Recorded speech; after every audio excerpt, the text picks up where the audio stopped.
The guys are doing quite good, all things considering. We've managed to keep ourselves really busy during lockdown, obviously with the album coming out. So yeah, all things considering, we're in a super positive place, and we're just really excited for getting the album out and hopefully seeing the back of this situation, and getting back out on the road and yeah, just focusing on staying positive, and keeping our eyes on the prize, so to speak.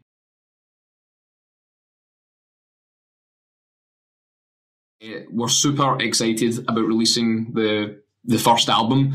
It's taken us so long to get to this stage, for various different reasons. But yeah, it's all falling into place now, and we're just so happy with how it sounds and the response that the singles have been getting. So we just can't wait to see how everyone reacts to the full album after all these years of waiting patiently for it. Yeah, we're excited.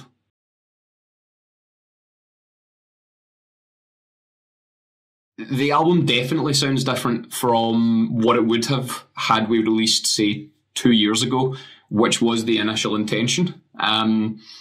All of the setbacks and challenges leading up to this album do make it really special. And I think you can hear it in the songs, the lyrics, and just how far we've come from 5 years ago with the first EP to now.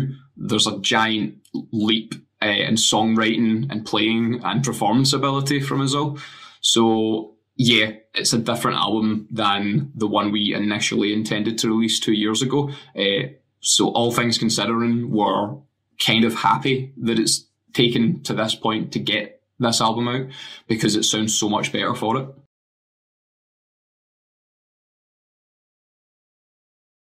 We used Kickstarter to crowdfund our album. We decided to do this to take some of the creative control and full decision making back into the band's hands. We were previously signed, and decided that we wanted to try and finance the album ourselves, and really get the fans involved. So Kickstarter was the perfect way to do that. It was terrifying, to be honest, because if you fail on Kickstarter, you fail very publicly and you get none of the money, and everyone knows you didn't reach your target. But our fans smashed it, and we had the full funding for the album within 24 hours. And I think we doubled our initial target, which is amazing. Our fans were so supportive, and we can't thank them enough for helping us. The album really wouldn't be what it is without everyone's input and the purchases they made through the Kickstarter.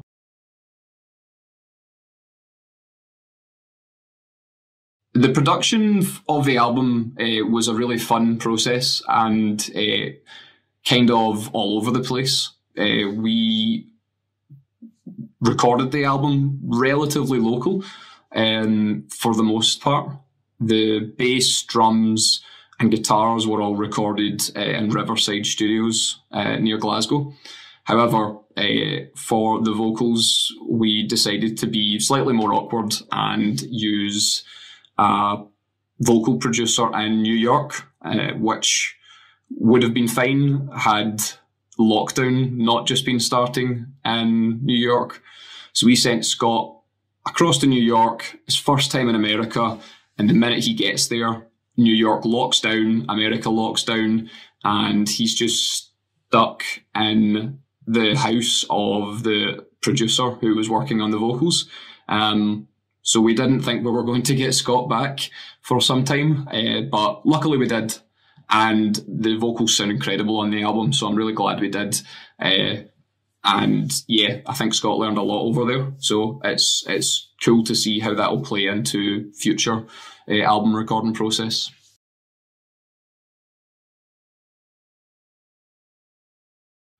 The album cover came about just from the idea of wanting to have a striking image that really meant something to us, and something easily copied and replicated. So we wanted an emoji or emoticon style of face. That's where we started with it, and we thought we would try and play on certain factors that have helped create the album, and certain things that we can't talk about, personally with the band, from the past and stuff. So the cross mouth is representative of wanting to speak out about certain things, as a person, as a band, be it personal, be it in your work life, but not being able to. And it's about sort of fighting that power. So I think it's quite a special image to us, because I think a lot of people really respond to it. Everyone has something that they can't say, or something they want to say to someone, or it can be anything that it relates to. But it's for us, it's a strong image, and really it's representative of a lot of things that happen within the entertainment industry, and every industry. So we think it's quite powerful and eye-catching as well.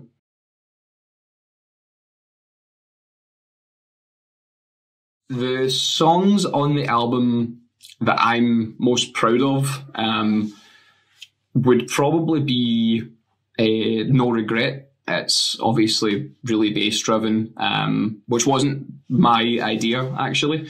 Initially, that was a fully guitar-driven verse riff, and it was Craig, actually, who decided that he wanted to try it just bass and drums.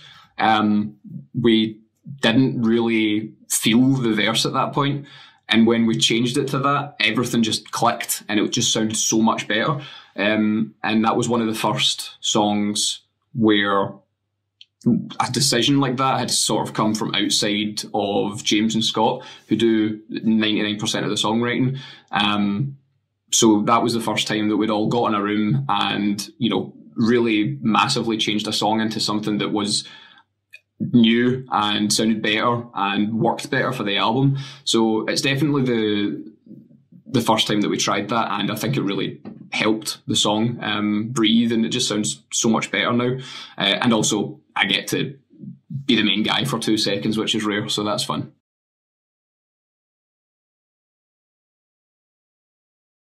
If you haven't heard Mason Hill before, we are a hard rock band that focuses on melody and songwriting. Always we are just thinking about serving the song. We don't really care about which influence comes out the most, or sounding heavy or sounding poppy.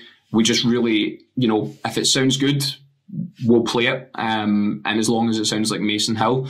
So, if you're fans of the bands like Shinedown, Alter Bridge, Blackstone Cherry, there's definitely vibes of that, but I'd say that there is a distinctive Mason Hill sound that comes from, the way we put things together, James's guitar sound, and the rhythm section and stuff. Scott's voice, of course, is very distinctive. But yeah, fundamentally, we're a hard rock band with catchy choruses.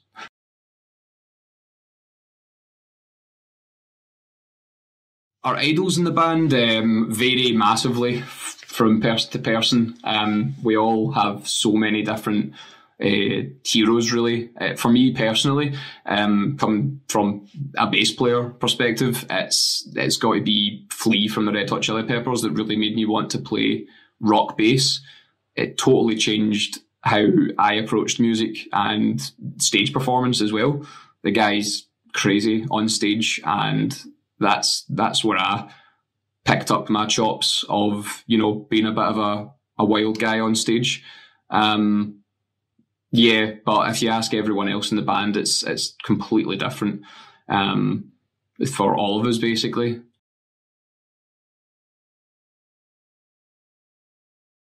How are we going to celebrate the release? I wish we could throw a massive party. I wish we could tour the record. I wish we could have album listening parties. All of these things were planned, but coronavirus had other ideas, unfortunately. Ideally, we would be having a massive party on the 5th of March. But instead, we've got lots of lockdown style performances. We've been working really hard on getting some acoustic shows, lockdown bedroom edits of the songs put together. There's just lots planned for the release of the album. Unfortunately, none of it involves us being in the same room as each other, which is really disappointing, but we've got to do what we've got to do right now. So we're still super excited for everyone to see the things we've been working on. And the minute lockdown lifts in the UK or anywhere else, we will be throwing a very big party, I dare say, and hopefully getting straight back on the road to meet all our fans and play this music for them.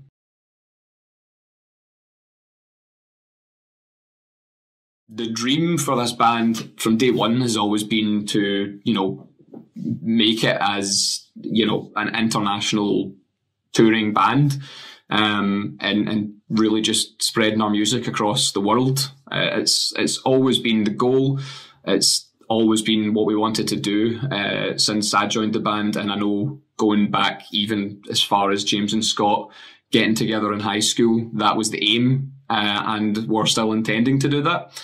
We lost a couple of years along the way with these lockdown restrictions, but we're still aiming high, and we're still confident we can really make a dent out there. So yeah, the dream is to play all over the world and just get as many people hearing these songs and this band as possible. So yeah, hopefully we get there.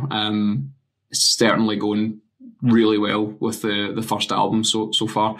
So we're just super excited about what comes next, basically.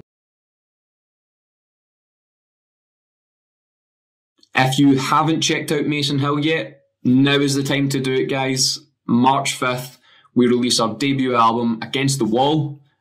It is big, heavy, melodic. It's everything that you want. And we have worked hard on this. It's taken us 5 years to get this out. It's ridiculous. But we just want everyone to get a copy of this, check it out on Spotify, and hopefully you enjoy it. Let us know. But yeah, the minute we can get out there to see everyone over in Europe, we will do. We've got some plans in the making. Fingers crossed everything's blown over by then. But until then, check us out.